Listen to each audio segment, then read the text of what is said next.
عليه والصلاة على أهلها أما بعد فقد قال الله تبارك وتعالى في كتابه المبين وهو أصدق الصادقين بسم الله الرحمن الرحيم فاسألوا أهل الذكر إن كنتم لا تعلمون جو چیز نہیں جانتے اس کے بارے میں اہل ذکر سے سوال کرو. قرآن مجید کے روح سے اہل ذکر سے مراد آل محمد علیہ السلام ہیں، کیونکہ ذکر کو دو معنی میں استعمال کیا گیا ہے. ایک قرآن کو ذکر کیا گیا ہے تو اہل ذکر اہل قرآن ہوں گے، وہ بھی محمد و آل محمد علیہ السلام ہیں. اور دوسرے ذکر کے مراد پیغمبر اکرم کی ذات ذات بات کو مراد لیا گیا ہے. اہل ذکر موت اصطلاح سے اہل ذکر سے مراد اہل بیت رسالت ہوں گے. لیکن چونکہ آل محمد کی فرد کامل آخری فرد کامل فرد غیبت بے روح ہو، چاہے ان کا فرمان کے مطابق فَاسْأَلُوا أَهْلَ الذِّكْرِ كَنْتَمَ دَرْبَ مَنَ رَسَدْ خُصْ غنیمتَ. یہ بستان علماء کرام کے حوالے کمی قوم غلط کو کر گئے ہیں، لہذا ان کی نیابت میں علماء کرام کا فرض ہے کہ عوام ان کی طرف رجوع کریں اور وہ بخاراں اور انعام اور آل محمد کی روشنی کی فرمان کی روشنی میں جوابات پیش کریں. لہذا آپ کا کام ہے جانی سوال کرنا، جس کی ضرورت دین میں ہے یا دنیا میں ہے، اور ہمارا بڑا فرض ہے ان کا جواب قرآن مجید اور محمد آل محمد کے فرمان کی روشنی میں عرض کرنا. لہذا سلسلہ سلام شروع ہوتا ہے آپ کے سوالوں سے اور میرے جوابوں سے. بسم اللہ الرحمن الرحیم. بسم اللہ الرحمن الرحیم. محمد عمران نے سوال بھیجا ہے. سوال خمس کے متعلق ہے. کہتے ہیں غیبت امام کی صورت میں خمس ولایت فقیہ کا حصہ ہے جس سے نظام امامت چلے گا، یا کہ یہ خمس فقط سادات کا حق ہے؟ وضاحت فرما دیں. میرے محترم اس میں اختلاف ہے. زمانہ غیبت کبریٰ میں خمس کے بارے میں 15 قول میں نے اپنی کتاب قوانین الشریعہ میں درج کیے ہیں اور 15 قول کے قائل بھی موجود ہیں. میری ناچیز تحقیق کے مطابق امام علیہ السلام غیبت کبریٰ کے دور میں شیعان حیدر قرار کو امام نے معاف کر دیا ہے. لہذا حق سادات، چونکہ سادات کرام میں مومنین اعظام میں جو ہے وہ غریب بھی ہیں، فقیر بھی ہیں، یتیم بھی ہیں، اسیر بھی ہیں، بے بغان بھی ہیں، لہذا ان کا حق واجب ہے.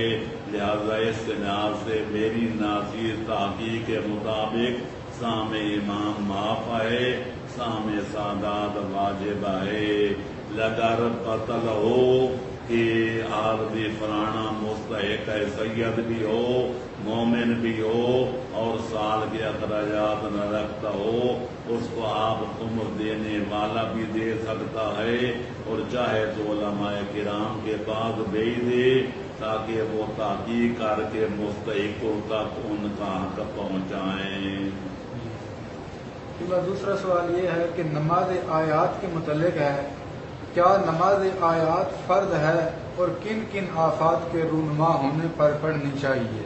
میرے محترم زمینی اور آسمانی آیات قہر و غضب جب ظاہر ہوں، ایسی بارش ہو جس میں جالا باری بھی ہو جائے کہ آمنتم ناس، عام لوگ خاطر محفوظ کریں، ڈر جائیں، ایسی داندی ہو جس سے درخت بھی اکھڑ جائیں، محلات بھی گرنے لگ جائیں اور لوگ ڈر جائیں، اس کی وجہ سے یا چاند گرہن ہو یا سورج گرہن ہو یا کوئی ایسے زلزلہ آ جائے جس سے عام نہیں خواص بھی ڈر جائیں اور پناہ مانگنے لگ جائیں، اللہ اللہ کرنے لگ جائیں، ان کی صورت میں ایک چیز کے ظہور کی صورت میں نماز آیات کا پڑھنا واجب ہو جاتا ہے۔ اس وقت مڑی جائیں تو بعد میں قضا کرنا واجب ہوتی ہے۔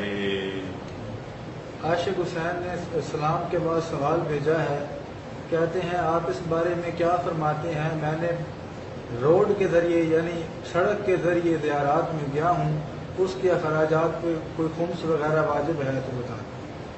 اگر آپ خمس دیتے ہیں، تاریخ بنائی ہوئی ہے، اس کے دوران میں حج پر تشریف لے جائیں یا زیارات آل محمد پر تشریف لے جائیں تو خمس واجب نہیں ہے۔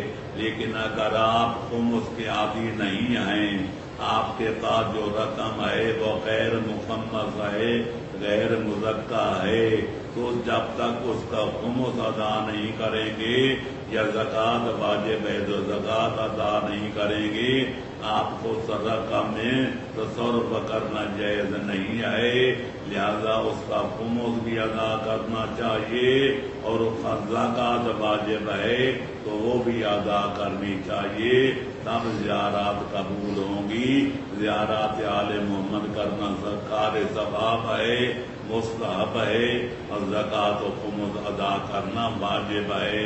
واجب کو ترک کر کے مستحب کام کو کرنا کوئی دانش مندی نہیں ہے، لہذا حج پر جائیں تو بھی خمس کا رقم کا خمس ادا کرنا واجب ہوگا، اور زکوٰۃ واجب ہے، علیحدہ علیحدہ شرطیں ہیں، زکوٰۃ کی شرطیں الگ ہیں، خمس کی شرطیں الگ ہیں، اس تفصیل میں جانا مقصود نہیں۔ بہرحال اگر آپ خمس کی ادا کرنے کی عادی ہیں، تاریخ مقرر ہے، تو پھر سال کے دوران میں زیارات پہ جائیں یا حج کے سعادت حاصل کریں تو اس خمس اور رقم کا خمس ادا کرنا واجب نہیں ہے، ورنہ واجب ہوگا۔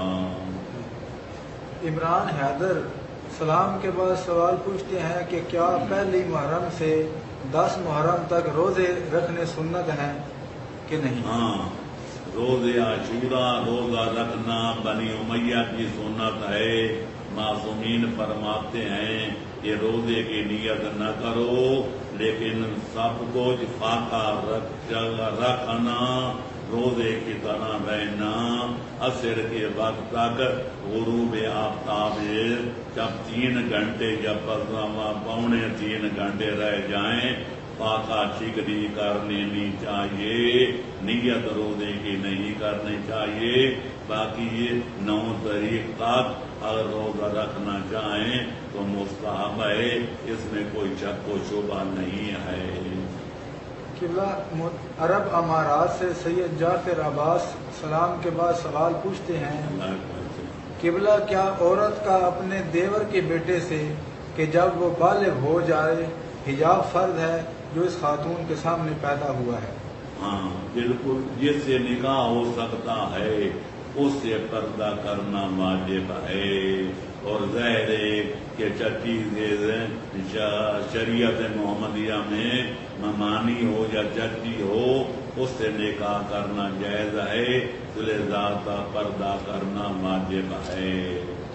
معیار یہی ہے، رشتہ جو بھی ہو، اجنبی ہو یا رشتہ دار ہو، جس لڑکی کا جس لڑکے کے ساتھ شریعت مقدسہ میں، شریعت اسلامیہ میں نکاح کرنا جائز ہے، اس سے پردہ کرنا واجب ہے۔ قبلہ ایک سوال آیا ہے، یہ ایک روایت کے بارے میں کہتے ہیں کہ روایت پیش کی جاتی ہے کہ مولا علی علیہ السلام نے اپنے اذن سے مردے کو زندہ کر دیا تھا، اس بارے میں وضاحت فرما دیں، کیا یہ روایت اذن سے غلط ہے؟ معجز نما جو معجزہ دکھاتے ہیں، اذن اللہ کا مطلب یہ ہے کہ اللہ کی بارگاہ میں دعا کرتے ہیں، استدعا کرتے ہیں، خالق کائنات ان کے مقدس ہاتھوں پر